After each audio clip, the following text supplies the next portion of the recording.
So here we are, Predictive Astrology, 3 books for beginners in predictive astrology. This episode is dedicated to the 3 books on predictive astrology you need to start with.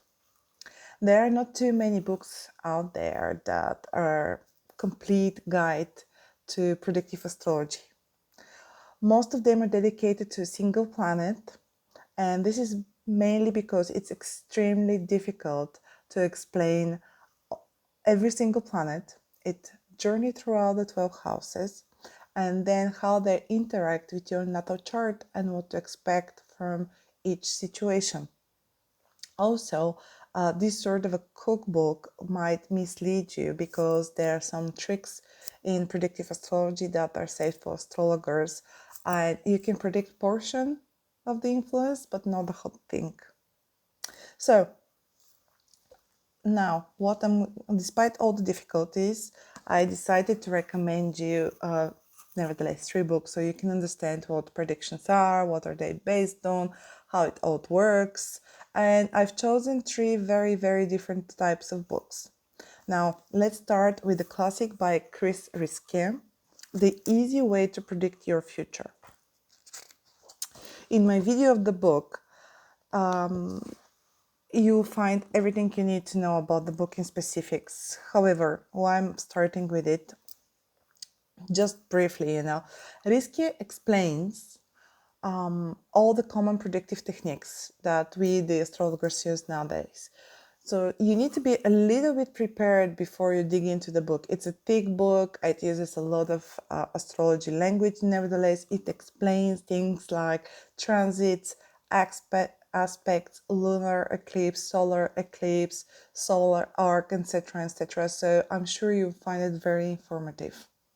Because of the predictions, you need to be aware of the houses, how they function and what they represent, and you need to read some old school astrology book.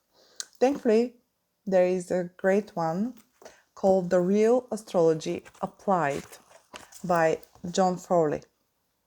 I'm going to do a separate video to talk all about this book and what to expect from it, but here briefly.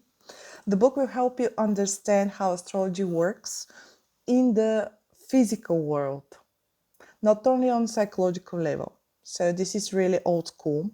Frawley has an excellent writing style, and some very good examples are included into the book. There is humor and a very, very practical approach. Finally, the 3rd book, wait for it, there is a bonus book as well, there is a 4th one, but anyways, once you've done with these 2 books, you need to get Howard Sasperta's book, The Gods of Change. It's the God of Change, Pain, Crisis, and the Transits of Uranus, Neptune, and Pluto. This book is focused on the life-changing influence of the outer planets once they touch, our astrological wheel.